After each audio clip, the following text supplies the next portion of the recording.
Bienvenidos a Universitodos, a través de radiocomunidad.com, un programa dedicado a la divulgación del quehacer universitario nacional. En la dirección general, Elías Santana; en la edición y montaje, Carlos Zanoja; en redes, Marboris Enrique; a través de @radio_comunidad en Twitter e Instagram, y @universitodos en Twitter e Instagram. Les habla Oscar González.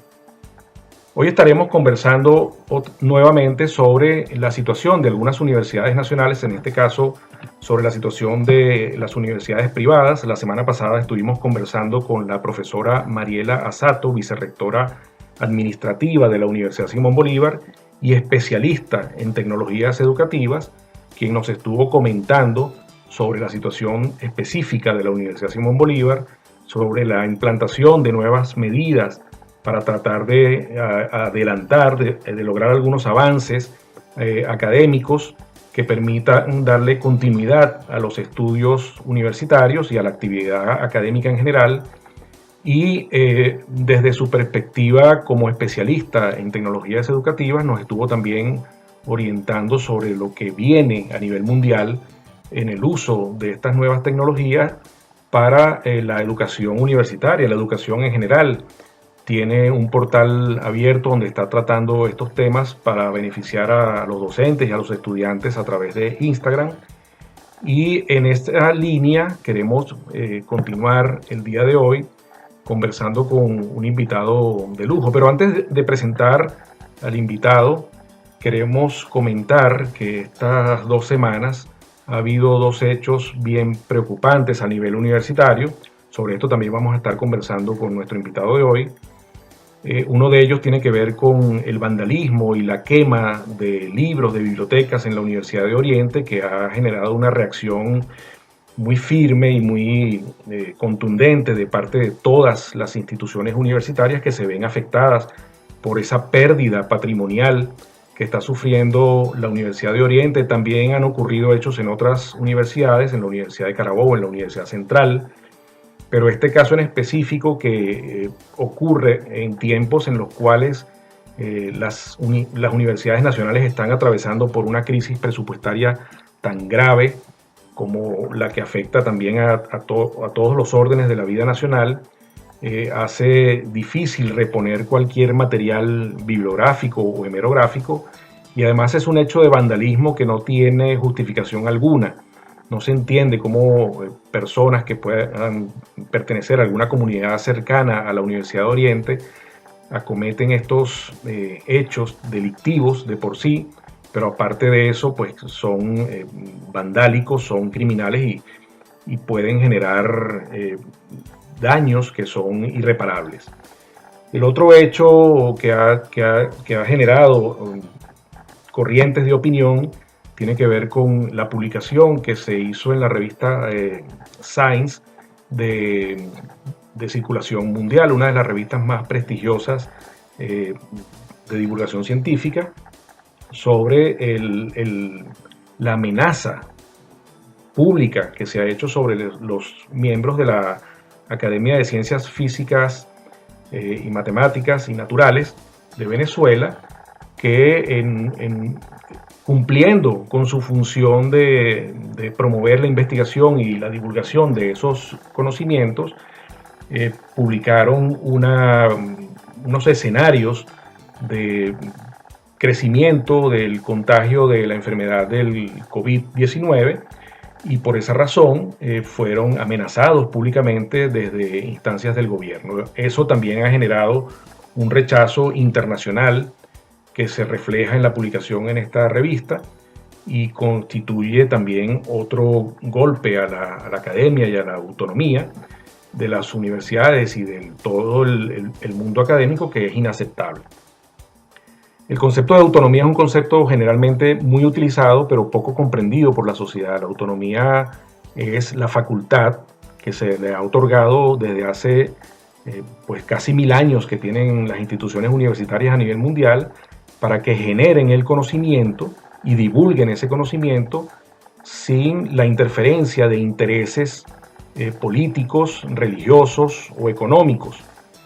Los ejemplos mundiales, los ejemplos históricos de que son muy conocidos por todos, pues representan ilustraciones interesantes para demostrar el porqué de esa facultad que tienen las universidades de producir y generar y divulgar el conocimiento sin interferencias o sin intereses de ningún tipo. El conocimiento está ahí y el ser humano tiene que ver cómo lo utiliza.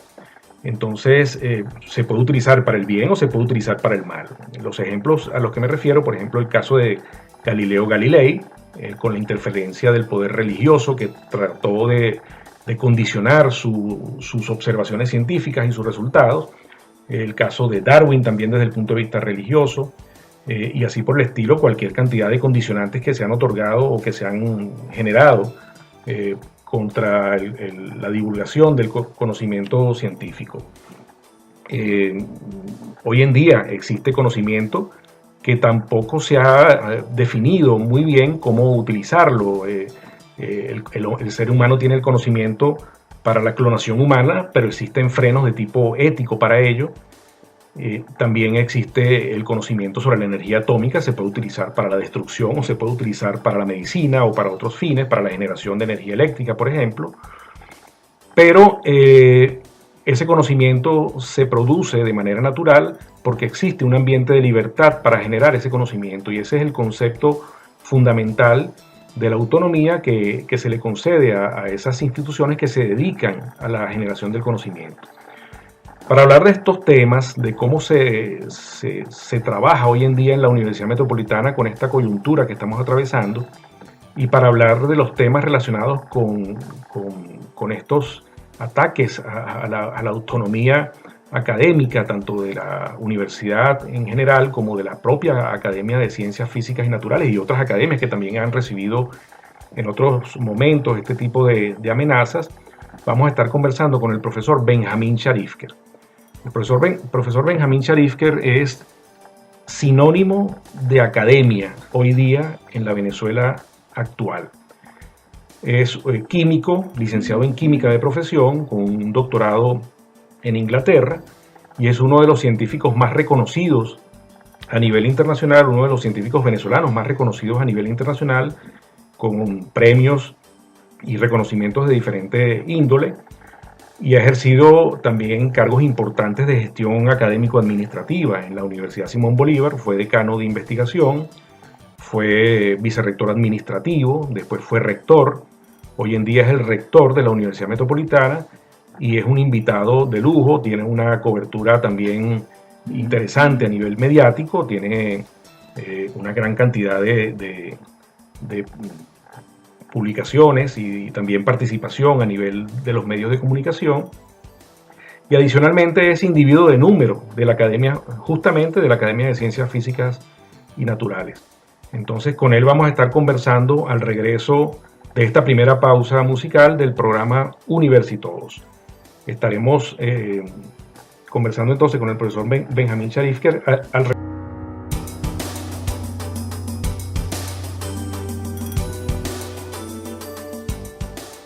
Continuamos en Universitodos a través de Radio Comunidad. Hoy tenemos como invitado al profesor Benjamín Sharifker, rector de la Universidad Metropolitana, y tenemos varias cosas que conversar con él a raíz de lo que mencionamos en la introducción de este espacio. En primer lugar, nos gustaría, profesor Sharifker, saber, conocer de primera mano cómo han evolucionado los hechos dentro de la propia universidad, cómo trata la Universidad Metropolitana, y sabemos que también han tenido trabajo conjunto con la Universidad Católica para tratar de garantizar la continuidad de las actividades, por lo menos de las actividades docentes, que los estudiantes no pierdan tanto tiempo, que puedan aprovechar. Eso trae varios problemas porque no es fácil garantizar la dotación de equipos para todos los estudiantes y la conectividad también. Entonces, en primer lugar, nos gustaría en este primer segmento saber, conocer un poco más sobre esas medidas que se han tomado para garantizar ese tipo de actividad docente. Y agradecerle la presencia en el espacio también. No, al contrario, muchísimas gracias, Oscar, por esta oportunidad. Bueno, y por tu generosa introducción, realmente, muchísimas gracias. Y efectivamente, estamos, ahora atravesando una circunstancia bastante bastante curiosa, inédita. Nunca habíamos tenido una experiencia, por lo menos en el tiempo de nuestras vidas, no habíamos tenido una experiencia como la que estamos viviendo en este momento a nivel universal. Pero es una experiencia que en el caso venezolano de alguna manera se suma a una serie de circunstancias que nos han venido afectando desde hace ya algunos años y que tiene que ver con esta prolongada sucesión de eventos que hemos tenido a lo largo de varios lustros, de varias décadas inclusive, que nos han tenido, bueno, de pie puntillas, dando constantemente, atendiendo emergencias y poniendo, digamos, las instituciones universitarias a operar unos cambios importantes para poder seguir operando. Y esto es una etapa más de toda esta seguidilla de circunstancias que hemos tenido. Por ejemplo, en el año 2017 y luego también en el año 2019, ya tuvimos experiencias en donde tuvimos que hacer un gran esfuerzo de continuar nuestra actividad a distancia cuando tuvimos fuertes disturbios, fuertes movimientos sociales, protestas que involucraron bloqueos de calles, que involucraron circunstancias que impedían prácticamente el acceso al campus universitario tanto de profesores como de estudiantes. Y ahí ya tuvimos que poner en marcha mecanismos de educación a distancia que de alguna manera nos han servido de experiencias positivas, que curiosamente, a pesar de que eran circunstancias muy desfavorables, pero que nos obligaron las circunstancias a ir avanzando en el tema de la educación a distancia. Cuando comenzó en Venezuela la alarma por la pandemia universal de la enfermedad COVID-19, eso fue a mediados de marzo, fue alrededor del 13 de marzo aproximadamente cuando en Venezuela se empiezan a tomar, digamos, las medidas de cuarentena, de limitaciones de las personas de ir a su trabajo o a sus lugares de estudio. Bueno, nosotros estábamos en la Universidad Metropolitana a 2 semanas de terminar un trimestre, un periodo académico. Y bueno, inmediatamente entonces cambiamos con el modo de trimestre, de un trimestre presencial con toda la comunidad universitaria en el campus universitario, a un trimestre que tenía que culminarse a distancia. Y fue afortunado, y yo pienso que fue utilizando precisamente esa experiencia que ya habíamos acumulado de los años 2017 y 2019, que pudimos transformar todo lo que quedaba de ese trimestre, incluyendo las evaluaciones de los parciales, de los exámenes, culminar inclusive clases prácticas, sesiones de laboratorio, etcétera, etcétera, sin que pudiéramos tener la presencialidad de profesores y estudiantes y técnicos y personal administrativo en la universidad. Pudimos completar ese trimestre con 100% de objetivos cumplidos. O sea que realmente fue una experiencia que reitero, involucró un gran esfuerzo por parte de profesores, un gran esfuerzo por parte de estudiantes, pero que visto en retrospectiva fue una experiencia bastante positiva para la universidad. Perfecto. Así que bueno, ya cuando tuvimos que planificar el trimestre subsiguiente, que comenzó a principios de mayo, bueno, pues ya nos lo planteamos en hacerlo completamente en forma no presencial. Entonces, bueno, eso fue un reto todavía mayor, porque había que conducir una serie de procesos que nunca habíamos conducido en forma remota, como por ejemplo procesos de inscripción de materias, de correcciones de notas, consejos universitarios que había que llevar a cabo, etcétera. Y bueno, que la verdad es que pudieron conducirse y tuvimos que retrasar el trimestre un par de semanas, eso sí tuvimos que hacerlo, porque había que hacer todos estos preparativos, pero bueno, ya estamos en este momento a mitad ya de trimestre y nuevamente estamos teniendo una experiencia bastante positiva. Hemos tenido una inscripción de estudiantes que fue fundamentalmente el mismo número de estudiantes, apenas 12 estudiantes menos de lo que habíamos tenido en el trimestre abril-julio del año pasado, del año 2019. Por lo tanto, digamos que prácticamente el 100% de estudiantes inscribieron sus materias, el 100% de las materias. Pudimos ofrecer apenas el 87% de las materias, porque hay materias que laboratorios de química, laboratorios de física, laboratorios de resistencia de materiales, u otras actividades que involucran trabajos de campo que, bueno, simplemente no podemos llevar a cabo en este momento. Pero dentro de las circunstancias yo diría que es una experiencia que a nosotros nos está sirviendo de una experiencia de aprendizaje, no porque yo crea que nosotros debamos transformar las universidades a universidades a distancia, que se ha hablado mucho de eso al respecto en este momento, sino porque dadas las circunstancias tenemos que reinventarnos de alguna manera y utilizando tecnologías, haciendo el mayor acopio posible de tecnologías y resolviendo una cantidad de dificultades de conectividad, sobre todo que nuestra comunidad universitaria enfrenta, tanto profesores como estudiantes, hemos venido logrando solventar toda esa serie de escollos y poder llevar adelante la actividad académica. ¿Ha habido buena receptividad de parte de estudiantes y de profesores y de personal administrativo a este modo de trabajo? ¿O ha habido resistencia al cambio? ¿Ha habido dificultades de otro tipo? La receptividad ha sido extraordinariamente buena. Hay ciertos grupos de profesores en determinadas materias donde les cuesta mucho más trabajo que en otras materias y pudiera interpretar, yo no lo interpreto como resistencia al cambio, sino son las particularidades de esas materias. Por ejemplo, conducir una evaluación, vamos a decir, de un curso básico de matemáticas, por poner simplemente un ejemplo, o un curso básico de química, claro, por poner un ejemplo. Involucra plantearlo de una manera completamente distinta a como es planteado de una manera presencial, porque que incentivar y que establecer mecanismos que garanticen la integridad de las evaluaciones, porque si se manda, digamos, por correo un examen y luego ese examen se le dice al estudiante, usted lo tiene que resolver en 2 horas y usted no puede recibir ayuda de nadie y usted no puede consultar determinados materiales, determinados libros, digamos, por ejemplo, para un examen de matemáticas básicas, uno tendría que ejercer, digamos, hacer un ejercicio de confianza extrema para pensar que el 100% de los estudiantes van a hacerlo según las normas estipuladas. Entonces hay que establecer mecanismos, y hemos logrado de alguna manera establecerlo, que permiten hacer esa evaluación de una manera confiable y también, de una manera que sea íntegra, que realmente nosotros sepamos que cuando estamos haciendo una evaluación, esa evaluación refleja el dominio del estudiante de los objetivos, del contenido de la materia y los objetivos del curso, ¿no?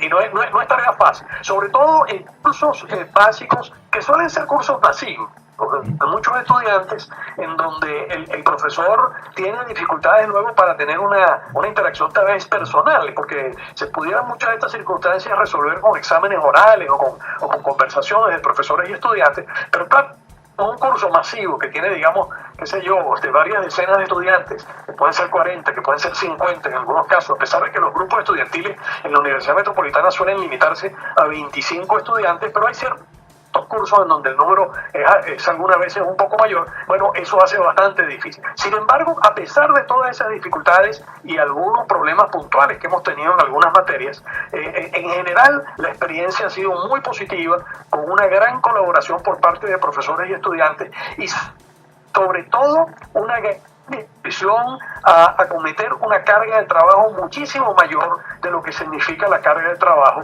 que cuando la educación se hace en forma presencial. Uno piensa que la educación no presencial es digamos, más relajada, que tiene más libertades, pero realmente no es así. Nuestra experiencia es que con la educación a distancia el trabajo de los profesores se duplica o se triplica para obtener el mismo resultado. Sí, es así. Entonces es algo que hay que tomar en cuenta en cuanto a la efectividad y la eficiencia de la educación a distancia en comparación con la efectividad y la eficiencia de la educación cuando se puede llevar a cabo en forma presencial en un campus universitario con aulas apropiadamente dotadas, con campus que tengan todas por supuesto las facilidades para que el hecho académico se pueda consumar, ¿no? Claro, sí, el tema de las evaluaciones es un temazo en el caso de la educación virtual porque involucra aspectos de tipo ético que a veces hay que más bien los estudiantes están en formación en ese terreno y no siempre se logra lo que se busca, ¿no? Pero bueno, vamos a hacer una primera pausa. Al regreso podemos cerrar esta idea en relación con este tema y abrir otro tema, que es el que tenía planteado en la introducción, que tiene que ver con estos ataques que han recibido las instituciones académicas en general, no solamente las universidades. Regresamos, vamos a la pausa de la estación y regresamos en unos minutos. Cada martes a las 4 de la tarde tienes la oportunidad de conectarte con el mundo universitario a través de La Voz Universitaria, una revista que trae noticias, opiniones e informaciones del acontecer universitario, conducida por los profesores Luis Butó, William Anseume y Raúl Pulido. ¿Te gustaría conocer las condiciones laborales de un limpiador de vidrios de rascacielos? ¿A cuánto daño se expone un despachador de gasolina por la inhalación de gases? ¿Es rentable el oficio de mototaxista? ¿Pueden sobrevivir los panaderos en medio de un mercado sin harina? ¿Qué organismo protege a quienes trabajan la pesca artesanal? Esto y mucho más lo puedes conocer cada miércoles de 9 a 10 de la mañana en Saber y Hacer, Profesiones y Oficios, un programa periodístico social con opinión e información que escudriña el lado humano de todos los quehaceres. Conducido por Adriana Schoen y Tito Blanco. Escúchalos por radiocomunidad.com.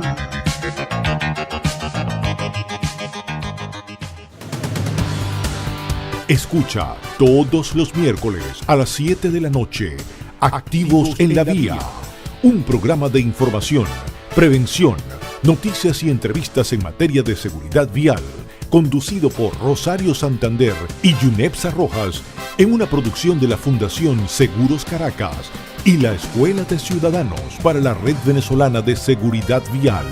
Te esperamos por radiocomunidad.com.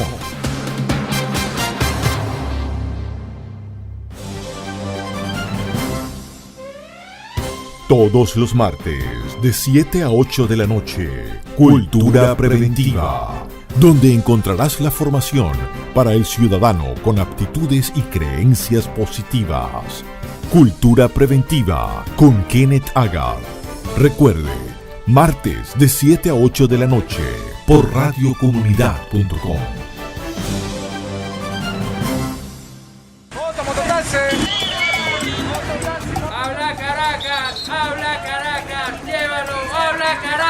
La mejor manera de comenzar el día es con las noticias más importantes. Este es el programa donde ella habla, él habla, tú hablas, todos hablan. Habla Caracas. Ey, ¿te enteraste de lo que pasó anoche? Habla Caracas. Con Elías Santana, de lunes a viernes de 6 a 8 de la mañana, por Radio Fe y Alegría y radiocomunidad.com.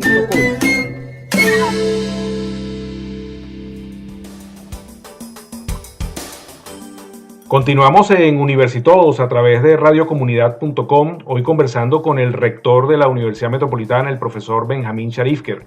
En el segundo segmento estuvimos conversando sobre la situación de la Universidad Metropolitana, las iniciativas que ellos han emprendido para tratar de garantizar la continuidad de los estudios en diversas áreas, las dificultades que eso conlleva en diferentes aspectos. Al final estábamos hablando de las evaluaciones, que es un tema delicado. No sé si sobre eso quisiera el profesor Sharifker cerrar la idea o transmitir alguna otra información y luego hablar un poco de estos temas que al mundo académico tanto le son tan caros, ¿no? Por llamarlo de alguna manera, que es todo lo que tiene que ver con los ataques a la autonomía, sobre todo en estas últimas 2 semanas, que son de verdad bien significativos. No sé si sobre la parte del funcionamiento de la Universidad Metropolitana o la propia Universidad Católica, que son universidades privadas que tienen otra naturaleza y tienen otro tipo de dinámica, ¿hay alguna cosa que ampliar, profe? Sí, yo creo que el tema de la integridad, de la ética que planteabas al final del segmento anterior es muy importante, y yo creo que toda oportunidad que podamos aprovechar para motivar la necesidad de tener un comportamiento idóneo, un comportamiento que sea útil para la sociedad de todos nosotros, es una oportunidad que tenemos que aprovechar. Y en este caso, el tema de las evaluaciones a distancia, en donde nosotros tenemos que establecer reglas de juego que garanticen que realmente cada uno está cumpliendo su función de una manera idónea. Y en esos mecanismos hemos venido progresando bastante, estableciendo mecanismos de evaluación que de alguna manera aseguren que las evaluaciones efectivamente reflejan digamos, el aprovechamiento del estudiante de lo que son las asignaturas, pero también estableciendo mecanismos de corrección de errores, porque también hay comportamientos que son equivocados, que están fuera de la norma y que tienen que ser corregidos en caso de que existan, digamos, en forma deliberada transgresiones a lo que son las normas. Bueno, pues tienen que ocurrir evidentemente las sanciones. Y las universidades, bueno, creo que estamos avanzando aceleradamente en estas circunstancias, avanzando bastante en esa dirección, en la dirección de poner el tema de los valores, el tema de los principios, el tema de poder actuar en comunidad con normas que sean compartidas y que todos seamos respetuosos de ellas, como un tema importante de la formación. La formación no es solamente los aspectos técnicos, los aspectos exclusivamente científicos, digamos, los contenidos de las materias, sino es la construcción, el desarrollo de una serie de competencias que van mucho más allá de los conocimientos, porque tiene que ver con actitudes, tiene que ver con comportamiento, tiene que ver con habilidades. Sí, con sentimientos incluso. Teniendo, nos da la oportunidad de progresar en esos temas también. Exacto, sí, es así. No, que estaba comentando que también tiene que ver, el ser humano ha logrado digitalizar imágenes y sonidos, pero todavía no ha logrado digitalizar sabores, sensaciones, olores o sentimientos, ¿no? Entonces hay una serie de aspectos que son vivenciales todavía de alguna manera y que obviamente en época de epidemia no se pueden, digamos, manejar de la misma manera, pero hay que tratar de mantener ese propósito, ¿no? De alguna manera eso tiene que cumplirse también. Forma parte de la educación, pues. Efectivamente.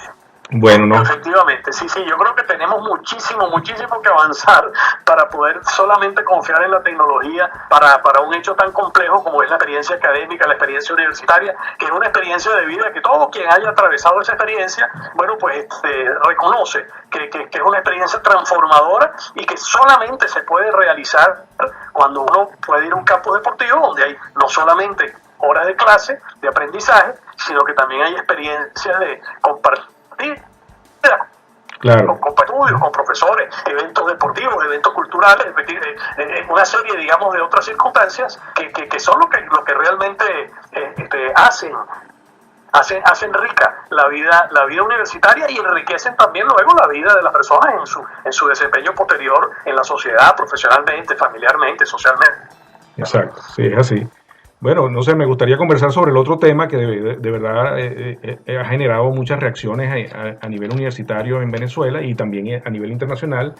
Estos sucesos que ocurren en algunas universidades, fundamentalmente las universidades públicas, de ataques, de vandalismo y estos hechos de amenazas a los individuos de número, nada más y nada menos, que supuestamente es la crema innata de la intelectualidad venezolana, por la divulgación del planteamiento de escenarios que son básicamente proyecciones de tipo estadístico y probabilístico, ¿no? Entonces, me gustaría saber de una persona como Benjamín Sharif, que tiene esta experiencia y esta vivencia, además como académico en la universidad y también en la Academia de Ciencias Físicas y Naturales, cómo lo percibe, qué nos podría comentar sobre eso.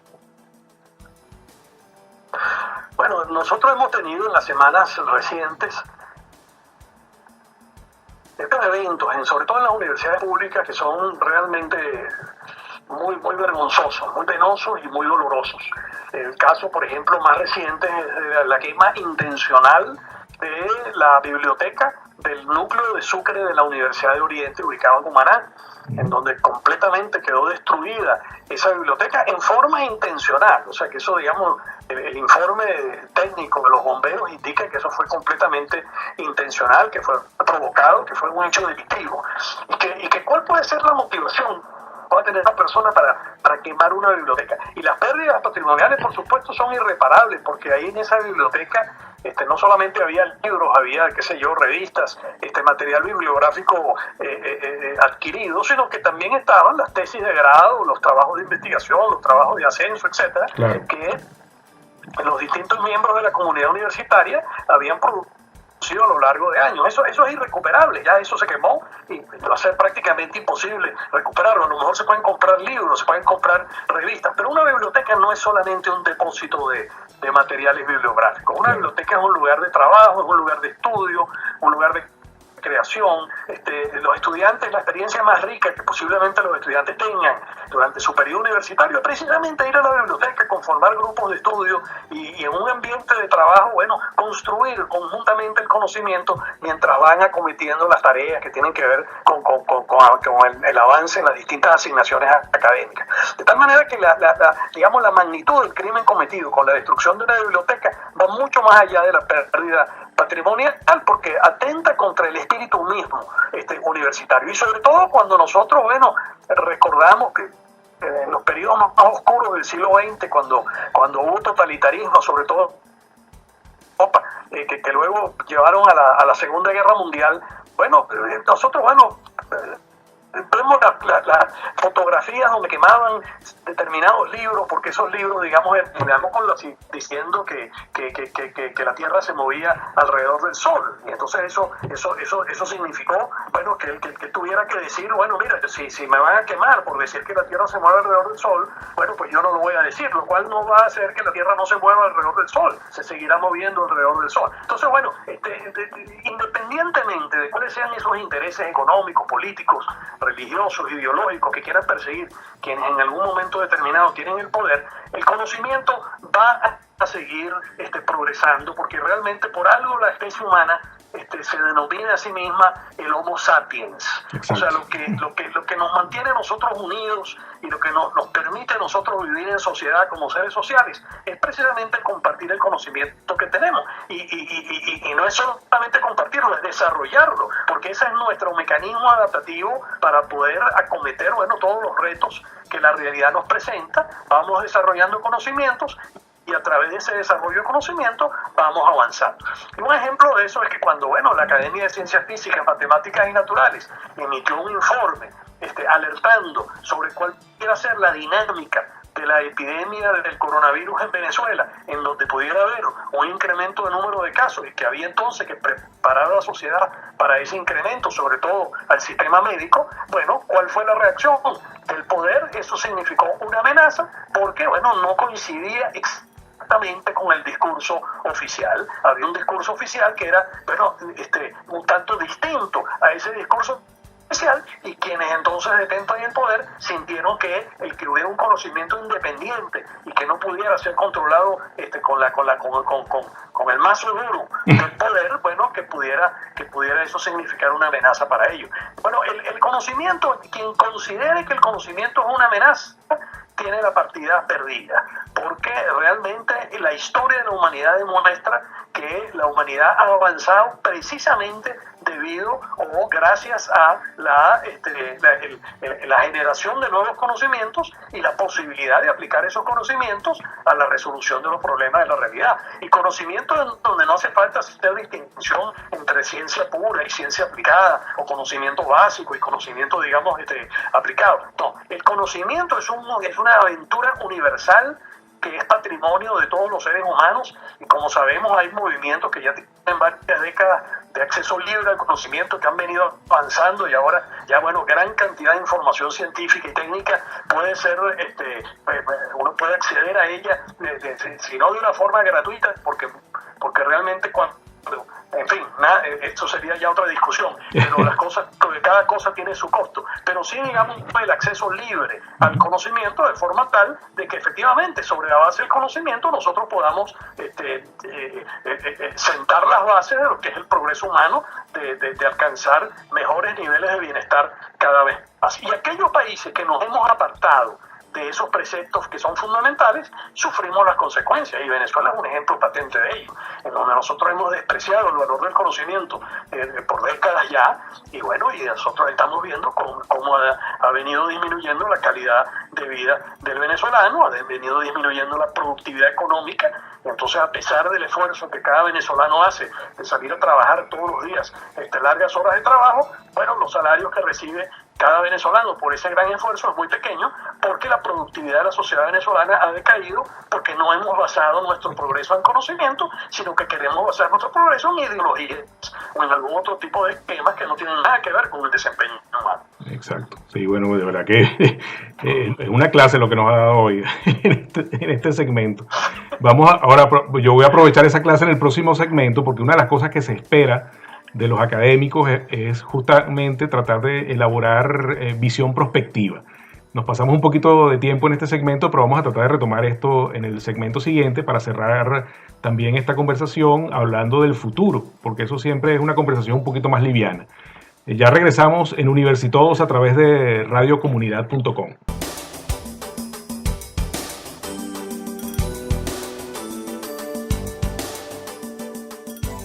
Continuamos en Universitodos a través de radiocomunidad.com, hoy conversando, una conversación bien enriquecedora, bien productiva con el profesor Benjamín Sharifker, rector de la Universidad Metropolitana. En el segmento anterior estuvimos conversando sobre los ataques que ha habido en las últimas semanas al mundo académico. No vamos a hablar ni siquiera de la autonomía, porque no es solamente un condicionante a la actividad, sino ataques físicos, daños patrimoniales que han sufrido las instituciones universitarias por actos vandálicos que se presume, digamos, eso evidentemente no tenemos que expresarlo de esa manera, que tienen algún tipo de origen o de naturaleza, no sé, política, vamos a llamarlo de esa forma, porque concebirlo de otra manera es difícil también en ciertos tipos en ciertos núcleos universitarios. Pero nos gustaría cerrar este último segmento con esa visión que seguramente tiene el profesor Sharifker, habiendo transitado por todo el mundo de la gestión académica y también por toda la actividad de investigación y de docencia y de compartir escenarios académicos, tanto en Venezuela como a nivel internacional, el reconocimiento que él tiene y la voz que él tiene también, digamos, la audiencia que tiene el profesor Sharifker, para que nos hable un poco del futuro. ¿Cómo se concibe, a raíz de este cambio de escala que ha ocurrido en la actividad académica con esta situación que posiblemente pueda repetirse en un futuro cercano? Y además, digamos, las tecnologías ya existen y se pueden aprovechar esas experiencias. ¿Cómo visualiza el profesor Benjamín Sharifker el futuro de la educación, tanto en Venezuela como en el mundo? ¿Cuál es su visión prospectiva de todo el sector educativo? Porque no solamente la parte de docencia, sino la parte de investigación también, e incluso las labores de extensión, que en algunos casos eran muy presenciales, lo que se hace a veces en comunidades, incluso la propia ley del servicio comunitario obliga a ello. Bueno, todo esto cambia drásticamente, ¿no? Entonces, ¿cómo lo percibe, cómo lo concibe el profesor Sharifker desde su condición de rector de la Universidad Metropolitana? Sí, yo creo que hay varias enseñanzas que ya parece ser que están bastante claras, ¿no? Cuando uno ve cuáles son los países que han tenido el mejor desempeño en el manejo de esta crisis del coronavirus en el mundo, uno ve que los países que mejor están saliendo de este tema son países que le han hecho de alguna manera, han prestado mucha atención a los temas científicos, a los temas técnicos, a conocer cuál es la fisiología del virus que produce la enfermedad COVID-19, a tratar de buscar la forma de mejor tratar a las personas desde el punto de vista médico, desde el punto de vista técnico, a también estudiar cuáles son los factores epidemiológicos y cómo poder frenar la propagación de la epidemia, y entonces diseñar políticas públicas que sean consistentes con ese conocimiento técnico, con ese conocimiento científico. Cuando, por otro lado, los países intentan poner argumentos ideológicos o incluso populistas, y estoy hablando no solamente de Venezuela, estoy hablando de países muy importantes del mundo en donde se han formado diatribas fuertes porque el presidente de ese país hace declaraciones que no son consistentes con el conocimiento científico. Hay presidentes que incluso han recomendado a la población tratamientos que no tienen soporte en evidencia científica, y han tenido que salir científicos a decir no, eso realmente no está recomendado, y entonces eso ha generado grandes confusiones en la población que hacen que el los países, en el tratamiento de esta crisis sea distinto. Entonces, creo que una de las importantes es la importancia del conocimiento riguroso, del rigor científico, de poder tener comunidades de personas con conocimientos y con competencias apropiadas en las diferentes disciplinas, para que cuando surgen problemas de esta naturaleza, nosotros podamos tener las herramientas para poder atender las crisis. Esa es una gran enseñanza. Yo creo que da gran soporte a lo que es la actividad universitaria, porque hacia eso apunta la actividad académica. Apunta a que nosotros podamos tener una población competente, no solamente una población, digamos, que sepa leer y escribir, lo cual es fundamental, por supuesto, no solamente una población que pueda, digamos, tener un trabajo, que pueda, digamos, ir a una empresa y tener, digamos, un salario, etcétera, etcétera, y poder progresar económicamente, sino también el poder tener una población con la suficiente capacidad de generación de conocimientos como para poder, en un lapso relativamente breve, resolver problemas. Yo creo que ese es un gran aprendizaje, de que si nosotros no tenemos la capacidad de resolver problemas, no tenemos cómo progresar. Ahora, vienen otros temas, los temas, por ejemplo, del valor de la educación a distancia.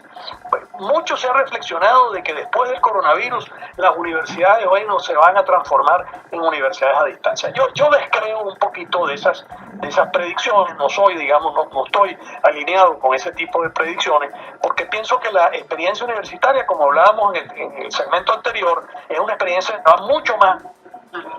La educación no es simplemente un acopio de conocimientos, porque ya el profesor no es en un aula de clase el proveedor de conocimientos hacia los estudiantes, ¿no? Los estudiantes pueden adquirir esos conocimientos de muchas maneras, y ahora está ocurriendo una transición en donde las universidades no las definimos como instituciones de enseñanza, sino que las definimos como instituciones de aprendizaje, porque aprendizaje es una actividad en donde inclusive el profesor también está involucrado.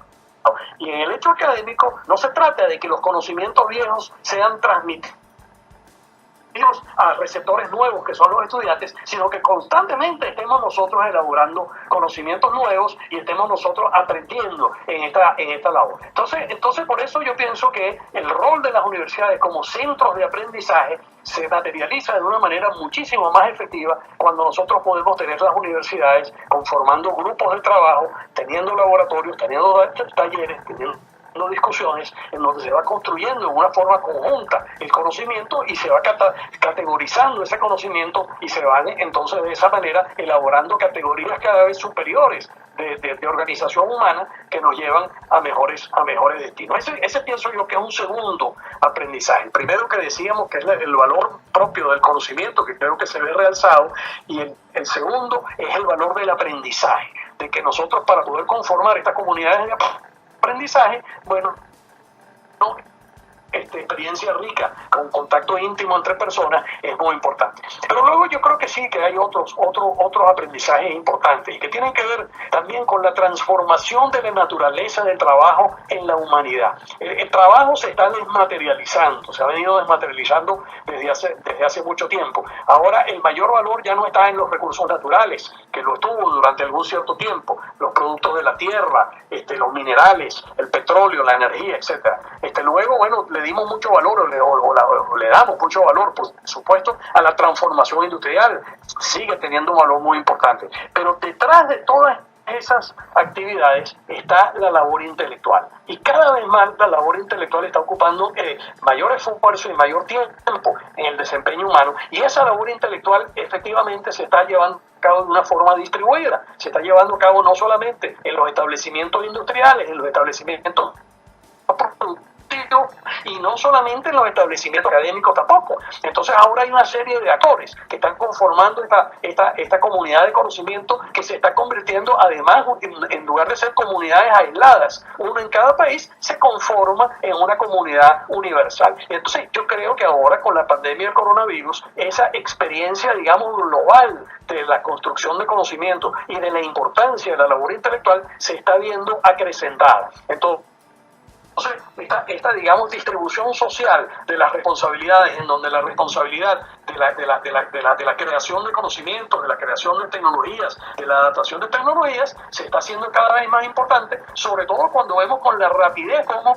dentro de esta pandemia se está haciendo esa transferencia tecnológica de país a país, en donde, por ejemplo, patentes que tienen empresas israelíes pasan inmediatamente a empresas norteamericanas que fabricaban automóviles, pero que ahora están fabricando respiradores artificiales, porque el déficit ahora no es de automóviles, sino que de respiradores artificiales. Entonces hay todos unos fenómenos que estaban ocurriendo a lo mejor en el mundo, pero que demoraban años en ocurrir para ocurrir esas transformaciones que hemos visto que han ocurrido en apenas pocas semanas. Entonces eso yo creo que es un tercer gran aprendizaje, que la manera como nosotros estamos trabajando en el mundo está cambiando muy rápidamente, y eso va, por supuesto, a incidir en los programas de estudio de las maneras como nosotros concebimos inclusive los estudios universitarios, porque nuevamente ahí se pone de manifiesto que el desarrollo de competencias tiene una importancia muchísimo mayor que simplemente la acumulación de contenidos para certificar, digamos,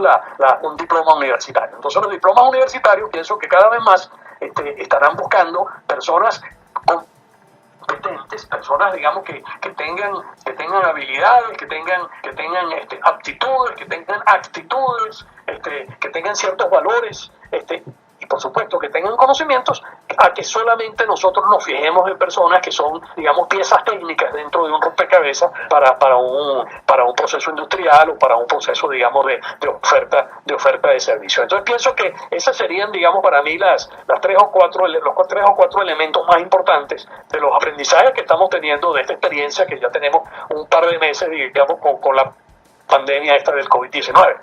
Perfecto, no, vale, profe, ¿verdad que? Bueno, como lo mencioné al principio, un lujo para este programa haber contado con esta disertación, porque la verdad es que casi que fue una conferencia, no tanto una entrevista, sino una conferencia de experto y de visionario, porque es así, o sea, quienes están en cargos de gestión universitaria también tienen que picar adelante, bueno, y en cualquier organización, en las empresas también, hay que ver cuáles son las oportunidades que se abren, cuáles son los escenarios que se abren y cuáles son las dificultades que hay que superar ahora, ¿no? Entonces creo que ese condimento de visión futurista, que también se lo preguntamos la semana pasada a la profesora Mariela Sato, ha quedado más que cubierto con este último segmento. No sé si quiere agregar algo más, profe. Yo no sé si en las redes sociales donde las personas puedan seguirlo, o cómo hacer para mantener el contacto con lo que pueda estar manejándose a nivel de decisión o de opinión personal de Benjamín Sharifker. Bueno, mira, no, para mí ha resultado muy agradable esta conversación. Muchísimas gracias por la entrevista. Y sí, bueno, si alguien quiere, digamos, contactarme, lo puede hacer. Una manera de hacerlo es a través del Twitter. Mi Twitter es @bsharifker. Lo voy a deletrear porque mi apellido es un poquito complejo de escribir. Sería @b de Benjamín y luego H-A-K-E-R, bsharifker. Perfecto. Bueno, muchas gracias, profesor Sharifker. De verdad que encantado de haberlo tenido por acá. Y ya, pues sí, por razones de tiempo tenemos que concluir con el espacio. En la dirección general, Elías Santana. En la edición y montaje, Carlos Zanoja. En las redes, Marboris Enríquez. A través de @radio_piso comunidad en Twitter e Instagram, y el programa a través de @universitodos en Twitter e Instagram. Les habló el profesor Óscar González. Hasta el